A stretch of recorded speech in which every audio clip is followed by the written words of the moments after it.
ప్రపంచ ప్రారంభం మరియు ముగింపు యొక్క మూలం మహారాష్ట్రలోని ఈ ఆలయంలో అయితే దాగి ఉంది. దాని గురించి ఈ వీడియోలో అయితే పూర్తిగా తెలుసుకుందాం. వీడియోని ఎక్కడ స్కిప్ చేయకుండా అయితే చూడండి. లేట్ చేయకుండా వీడియో స్టార్ట్ చేద్దాం.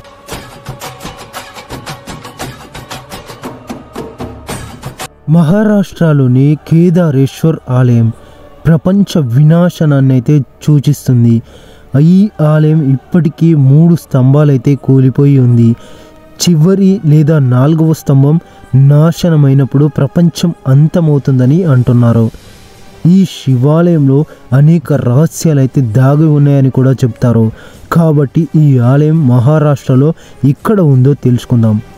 మహారాష్ట్రలో చాలా రహస్యమైన దేవాలయాలు ఉన్నాయి.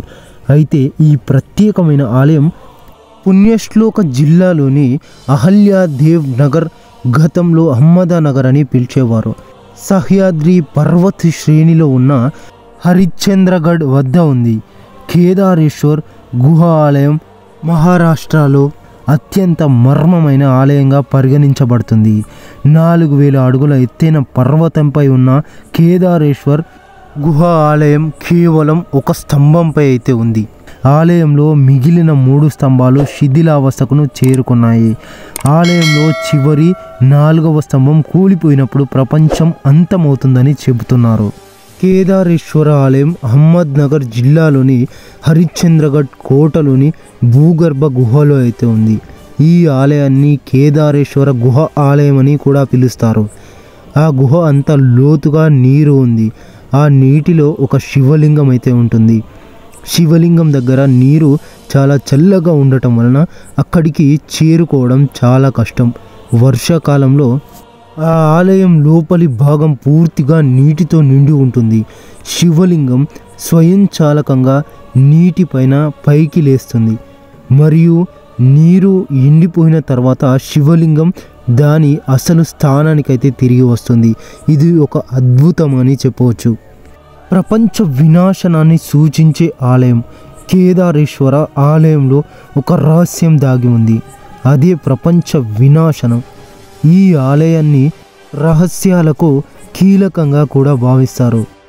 కేదారేశ్వర్ ఆలయంలో అనేక అద్భుత రహస్యాలు దాగి ఉన్నాయి. ఇవి భక్తులకు మాత్రమే కాకుండా శాస్త్రవేత్తలను కూడా ఆశ్చర్యపరిచే విధంగా ఉంటాయి. కేదారేశ్వర శివాలయం హరిశ్చంద్రగఢ్ కోటలోకి భూగర్భ గుహలో అయితే ఉంది.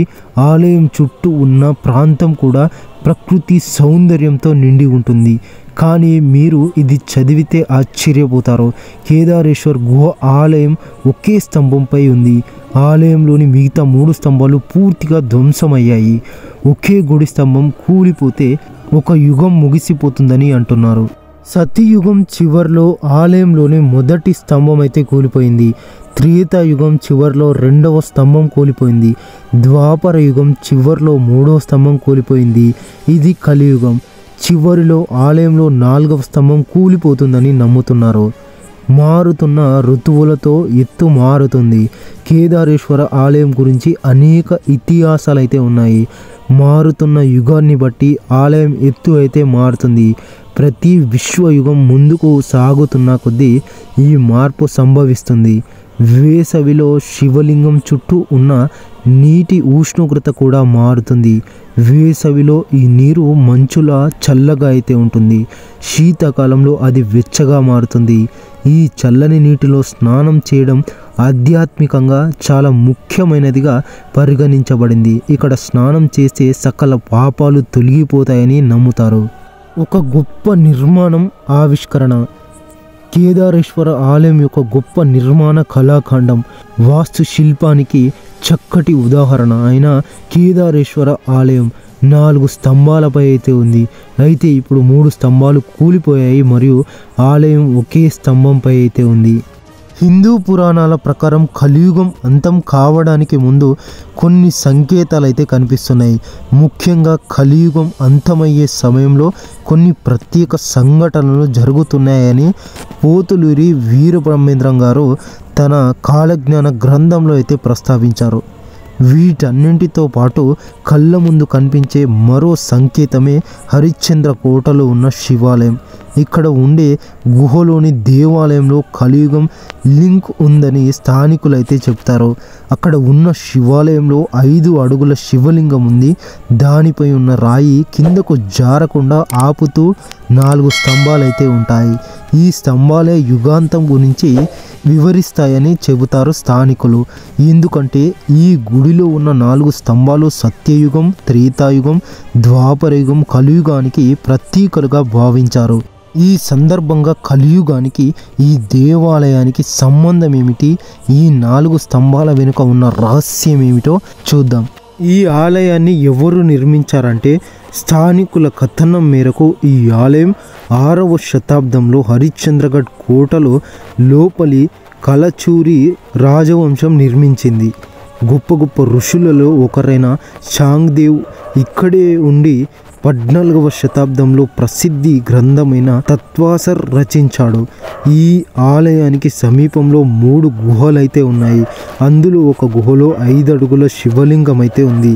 కేదారేశ్వర ఆలయంలోని 4 స్తంభాలు కేవలం నిర్మాణ అంశాలు మాత్రమే కాకుండా హిందూ పురాణాలలో ప్రతీకాత్మకతను కలిగి ఉన్నాయని ఒక సిద్ధాంతం అయితే చెప్తుంది. ఇక్కడ ఉండే 4 స్తంభాలు 4 యుగాలనైతే సూచిస్తుంది. ప్రస్తుతం ఈ శివలింగం ఒక స్తంభంపై మాత్రమే నిలబడి ఉండగా మరో 3 స్తంభాలు పడిపోయాయి. ఆఖరి స్తంభం కూడా విరిగిపోతే కలియుగం అంతమైపోతుందని చాలామంది నమ్మకం.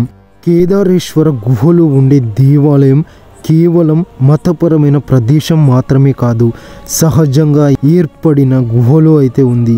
ఈ గుహ లోపలికి వెళ్ళేందుకు ప్రవేశ ద్వారం చాలా ఇరుకుగా అయితే ఉంటుంది. అయితే గుహ లోపలికి వెళ్ళాక అందమైన శివలింగాన్ని అయితే చూడవచ్చు. ఇక్కడి శివలింగం స్వయంభుగా వెలసిందని చాలామంది నమ్మకం. అంతేకాకుండా ఈ ఆలయంలో మరో విశేషం ఏంటంటే శివలింగం పైకి జలపాతం అందంగా దూకుతూ ఉంటుంది. ఈ నీరు ఎక్కడ ఆగకుండా ప్రవేశిస్తుందని స్థానికులు చెప్తారు. ఈ జలపాతంలోని పవిత్ర జలాలు ఆధ్యాత్మిక వైద్యం చేసే లక్షణాలను కలిగి ఉన్నాయని భక్తులు నమ్ముతారు. మహారాష్ట్రలోని అహ్మద్నగర్ జిల్లాలో ఉండే విశాలమైన హరిశ్చంద్రగఢ్ కోట సముదాయంలో ఉన్న కేదారేశ్వర్ గుహ దేవాలయాన్ని చేరుకోవడం అంతా సులభమేం కాదు. ఎంతో సాహసం అయితే చేయాలి. ఈ దివ్యమైన ప్రదేశాన్ని చూడాలంటే పశ్చిమ కనుమలలోని కఠినమైన భూభాగాలనైతే దాటుకుంటూ పచ్చని అడవుల మధ్య ప్రయాణం అయితే చేయాల్సి అయితే ఉంటుంది. ఈ కేదారేశ్వర గుహ దేవాలయం కేవలం ప్రార్థన స్థలం మాత్రమే కాదు, ఇది ఒక ఆధ్యాత్మిక ఓయాసిస్.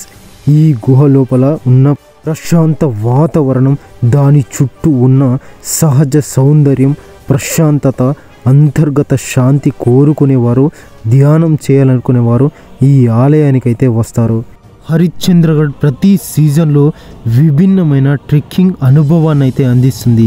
సంవత్సరంలో ప్రతి సమయం దాని సొంత అందం మరియు సవాళ్ళనైతే కలిగి ఉంటుంది. అక్టోబర్ నుండి ఫిబ్రవరి వరకు వాతావరణం చల్లగా మరియు ఆహ్లాదకరంగా ఉంటుంది.